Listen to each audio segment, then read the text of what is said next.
सदन में निशिकांत दुबे ने दोहे पढ़ते हुए ले ली कांग्रेसियों की मौत। गंभीर चर्चा के बीच कह दी ऐसी बात, गुस्से से लाल हो गए राहुल गांधी। आखिर निशिकांत दुबे ने ऐसा क्या कहा कि सोशल मीडिया पर मच गया तगड़ा बवाल। देखिए इस वीडियो में। कोरोना आने के बाद से जिस तरह से रूस और यूक्रेन की लड़ाई हुई और अभी मिडिल ईस्ट की लड़ाई चल रही है, जिस तरह से लगातार जो है टैरिफ वार चल रहा है, अमेरिका का कहीं न कहीं प्रभाव हमारे यहाँ दिखाई दे रहा है, युद्ध का प्रभाव दिखाई दे रहा है, उसके बावजूद भी इस देश को बचाने में, इस देश की इकोनॉमी को आगे बढ़ाने में और दुनिया को एक रास्ता दिखाने के लिए जो काम वित्त मंत्री जी ने किया है प्रधानमंत्री जी के नेतृत्व में, वो बधाई के पात्र है। अध्यक्ष महोदय,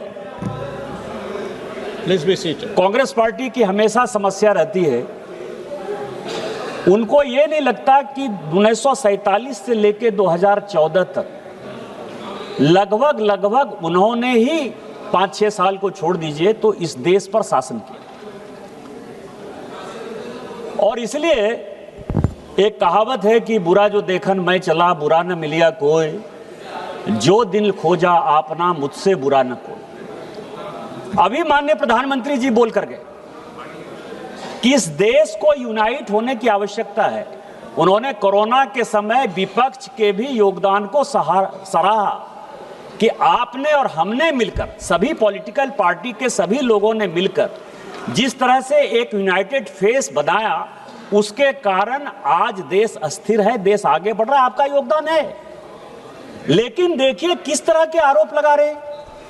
ये मैं लेकर आया हूं, आईएमएफ की रिपोर्ट है 2025, आईएमएफ की रिपोर्ट। ये कह रहे हैं कि अरविंद सुब्रमण्यम की बात करेंगे, कभी रघुराम राजन की बात करेंगे कि जीडीपी जो है आप इन्फ्लेट कर रहे हो। ये आईएमएफ की रिपोर्ट है और आईएमएफ की रिपोर्ट में पढ़ देना चाहता हूं सभापति महोदय कि यूनाइटेड स्टेट का जो जीडीपी है वो 30.62 ट्रिलियन डॉलर है और उसका जीडीपी ग्रोथ जो है वो 2%।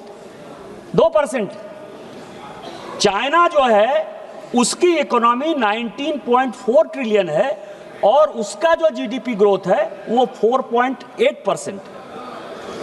और जर्मनी का 5 ट्रिलियन है, उसका जीडीपी ग्रोथ 0.2% है। और भारत जो अब चौथी अर्थव्यवस्था है, इसकी इकोनॉमी 4.53 ट्रिलियन है और इसका जीडीपी ग्रोथ 6.6%। आप दुनिया को झुठला रहे हो, आईएमएफ को झुठला रहे हो, वर्ल्ड बैंक को झुठला रहे हो। आपने कभी इन चीजों के बारे में सोचा है कि आप पार्लियामेंट में जब इस तरह की बातें करते हो उसका इंपैक्ट क्या जाता है दुनिया के बाजार में, दुनिया के आईएमएफ में, वर्ल्ड बैंक में, यूएस में, यूके में या अन्य देशों के साथ जिनके साथ हमारा व्यापार है, उनके सामने क्या जाता है कि भारत में तो विपक्ष का एक नेता उठकर बोला कि इनका डाटा ही फोर्स्ड है जी, इनका डाटा ही फोर्स्ड है। डाटा तो आपका फोर्स था। कभी आपने देखा कि 2008-9 में जिस तरह के हालात आपने पैदा किए, मैं स्टैंडिंग कमेटी फाइनेंस का सदस्य रहा सभापति महोदय, 2010 में इनका जीडीपी ग्रोथ 2.3%, 2011 में 3.2%, 2012 में 2.7%, 2013 में 3.4%। और जब इनको लगा कि इकोनॉमी की ये हालत रही तो हमारा क्या होगा, क्योंकि अटल जी छोड़कर गए थे तो उस वक्त हमारी इकोनॉमी 9% पर बढ़ रही थी। जब 2004 में अटल जी छोड़कर गए तो इन्होंने जो है जीडीपी का जो मापदंड था उस मापदंड को पलटकर किसी तरह उसको 5% कर पाए 2014-15 के। आप अपनी तरह ही लोगों को समझते हो। इसी तरह से हम चौथी अर्थव्यवस्था बने और 2027 में जो माननीय प्रधानमंत्री जी और वित्त मंत्री जी का टारगेट है कि हमको तीसरी अर्थव्यवस्था बनना है, क्या इसी तरह के फोर्स ढांचे से बन पाएगा? कभी तो शर्म करिए। आज जो है पेट्रोल डीजल की बात कर रहे हैं, मैं इस सदन के माध्यम से, चूंकि मैं इस पर चर्चा कर चुका हूं और मैं फाइनेंस बिल पर ही आऊंगा, मैं चर्चा करना चाहता हूं सर कि आप जो है आपने इस देश की इकोनॉमी को किस आधार पर छोड़ा और माननीय वित्त मंत्री जी ने या हमारी सरकार ने किस तरह से आगे किया। पेट्रोल डीजल के दाम बढ़ रहे थे, 2011-12 के बाद बेतहाशा पेट्रोल डीजल के दाम बढ़ गए। आपने जो है दुनिया भर में चुनाव जीतने के लिए, पूरे राज्य में चुनाव जीतने के लिए ये कहा कि हम पेट्रोल, क्योंकि लेफ्ट का बहुत असर था आपके ऊपर, कि हम पेट्रोल डीजल के दाम नहीं बढ़ाएंगे। उन्होंने क्या किया सर? उन्होंने एक ऑयल बॉन्ड स्टार्ट किया, ऑयल बॉन्ड, जिसका कि कंपनसेशन हमको 5 साल के बाद, 7 साल के बाद, 10 साल के बाद, 12 साल के बाद। कल मैंने अखबार पढ़ा कि 12 साल के बाद भारत सरकार में मोदी जी के भरोसे आप कर्जा बढ़ा के दर्जा जो है आपने बढ़ा दिया, कर्जा लेके दर्जा बढ़ा दिया। गोल्ड बॉन्ड जो है आपने 50,000 करोड़ का जो है गोल्ड बॉन्ड हमारे भरोसे डाल दिया, प्राइवेट पार्टी को गोल्ड बॉन्ड दे दिया, उसको इंटरेस्ट आपने 8% से देके 10% दे दिया। क्या आप कर रहे हो? आज हम क्या कर रहे हैं? आज मैं आपको एक डाटा बताना चाहता हूं सर कि दुनिया क्या हो रहा है। यूएस अपने आप को नंबर 1 इकोनॉमी मानता है और हमने भी जो जीडीपी बढ़ा वो बढ़ा। इस मिडिल ईस्ट के वार के बाद, ईरान के वार के बाद अमेरिका में गैस और डीजल के प्राइस जो है वो 20% बढ़े। कंबोडिया में, एशियन कंट्री की बात मैं कर रहा हूं, 68% बढ़े हैं। वियतनाम में 50% बढ़े हैं। सिंगापुर जो कि एशिया का सबसे बढ़िया इकोनॉमी माना जाता है, 16% बढ़े हैं। दुबई जो वर्ल्ड का सेफेस्ट सिटी माना जाता था सर, वहां 23% बढ़ा है। पाकिस्तान में तो 4 दिन का छुट्टी हो गई, 4 दिन का काम होता है, 3 दिन छुट्टी हो गई सर। स्कूल कॉलेज बंद हो गए और वहां जो है 30% बढ़ा है। और यदि हमने नहीं बढ़ाया तो आपको क्या लगता है कि चुनाव के लिए नहीं बढ़ाया? मोदी जी जो है चुनाव के लिए काम करते हैं। हमने यदि आम जनता को राहत दी है, यदि हमने पेट्रोल डीजल के दाम नहीं बढ़ाए हैं, यदि हमने गैस के दाम नहीं बढ़ाए हैं, यदि हम पूरी दुनिया से, जैसे कहा कि पहले 27 देशों से हम सोर्स करते थे पेट्रोल डीजल और गैस को, आज हम 41 देशों से सोर्स कर रहे हैं और जहां भी सस्ता मिलेगा वहां हम जाएंगे और वहां हम आम जनता को जो है सस्ते दर पर पेट्रोल डीजल ये करेंगे। उसको बढ़ाई करने के बदले आप उसकी शिकायत कर रहे हैं। आपको इस बजट में कुछ दिखाई नहीं दे रहा है। अब इस बजट की जो मुख्य बातें हैं सर, फाइनेंस बिल की, क्योंकि आज मैं कोई पॉलिटिकल चर्चा नहीं करना चाहता, आज मैं केवल और केवल वित्त विधेयक पर चर्चा करना चाहता हूं। सबसे पहला जो आम जनता के लिए ये सरकार सबका साथ, सबका विश्वास, सबका प्रयास, सबके सद्भाव के लिए है सर।